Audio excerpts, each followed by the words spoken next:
Had a fascinating conversation tonight with Jennifer. She is with the Nashville Public Education Foundation, and she has just been walking us through a pretty complicated topic tonight, which is how the state allocates funding for public schools. And if you noticed, in the first few minutes of the program, if you joined us from the very beginning, it took us a couple minutes to really explain how it works. So Jennifer, I think that segues us great into a question in this final block with you of, if it's this complicated, is there an easier way that, that can maybe even provide more transparency for taxpayers?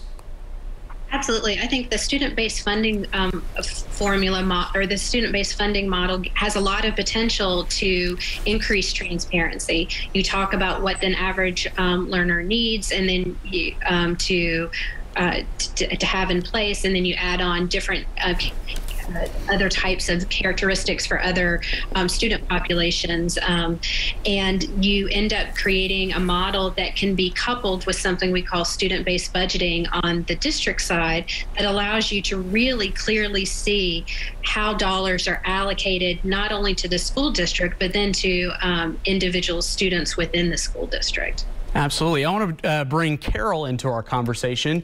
Carol, you're on OpenLine. Go ahead with your question or comment. Yeah, hi.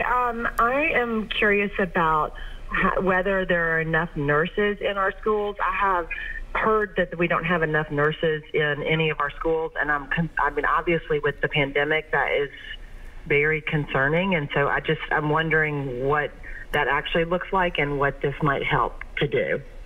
Absolutely, Carol. Thanks so much for calling in. Carol, thank you so much for that question. And I hope I'm not misquoting here, but when in the funding formula, the allocation is 1 nurse to every 3,000 students. So as you can imagine, some of our districts across the system may not even have 3,000 students. And so when we looked at this from the 2018-2019 year, the BEP generated 354 nurse positions, and individual districts actually hired 1,394 districts. So Tennessee school districts are hiring significantly more nurses than what BEP is generating. And I can only imagine coming out of the pandemic that we have a lot more nurses in place this school year than we did back in 2018-2019. So, but definitely not enough funding being generated for BEP to provide the type of student health supervision and support that you'd expect to see in schools. Absolutely. And, just to add to what Carol said, I know I have taken a call from a viewer who was upset because their child's school district, the nurse had so many sick kids during kind of the Delta wave in her office. She kind of told teachers, hey, don't send any more to me. I can't take on anymore. But obviously, that's not a sustainable, situation for teachers to be in. So great question from Carol. I'm so glad she called in, because I think especially the season we're in right now, that is on the top of mind of everybody. Just to kind of transition us towards the close of our program today, I'm curious, Jennifer, if you had, a couple minutes with the governor to really hone in on the points that you want to make of how this formula should work, what would be some of the bullet points that you would give the governor?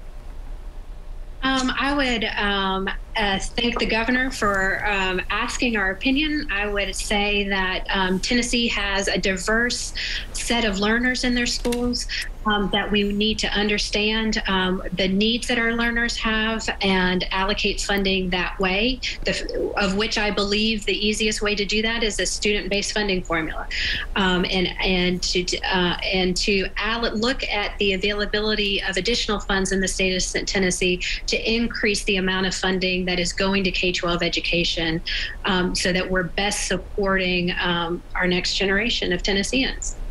Now, I can already hear maybe a counter argument that I'm sure you are used to answering, so I can pose it to you. But I'm sure there'll be some people that say, you know what, we just don't have an infinite budget. Sometimes you have to do less with more. I'm curious what your response to an argument like that would be, Jennifer. I don't think there's any greater investment in the future of Tennessee than in our students that are in our schools today. Yeah, I think there's definitely an argument to be made about that for sure. So give people an idea of what things may look like moving forward as we get into this conversation at the legislative level. What will the process kind of look like? I think that's still kind of being rolled out, but I would anticipate a lot of subcommittee meetings generating guiding questions and guidance or suggestions to the governor that I would expect to be aggregated in proposal within the department that would be then shared in some way with legislators. So.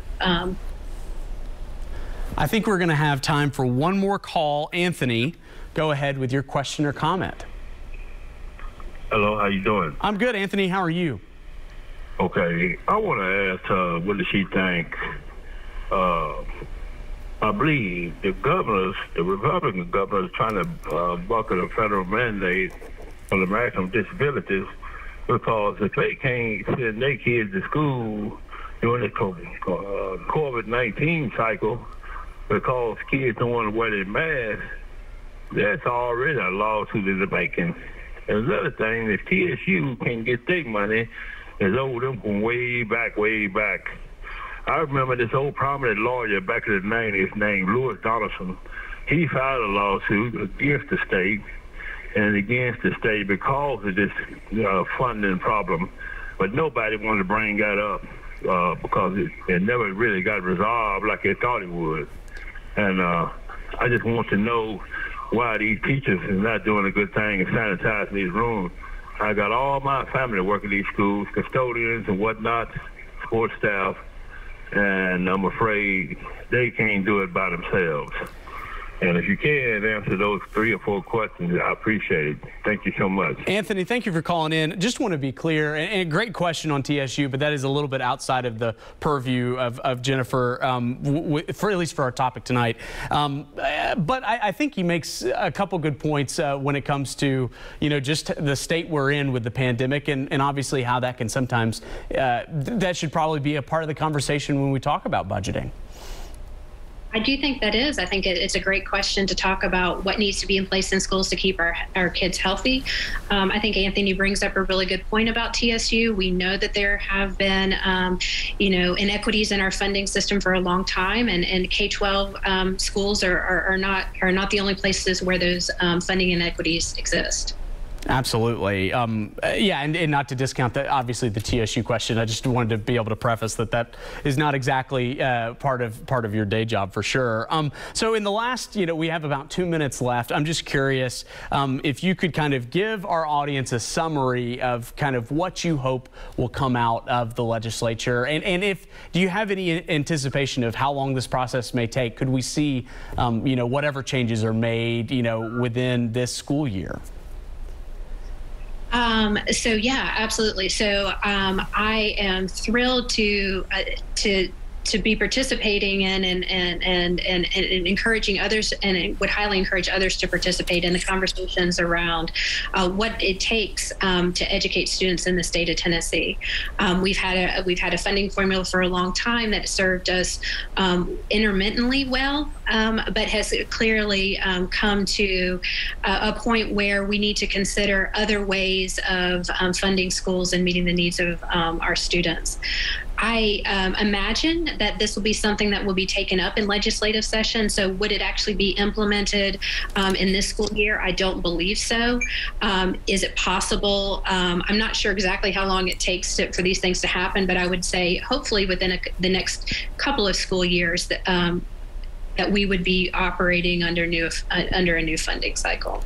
Absolutely. Absolutely. And we'll probably have time for one last question. Just curious, when it comes to this process moving forward, and I know we mentioned this in once before, but I think it's worth mentioning again. If people are wanting to kind of be involved in this process, what is the best way to make sure their voice is heard?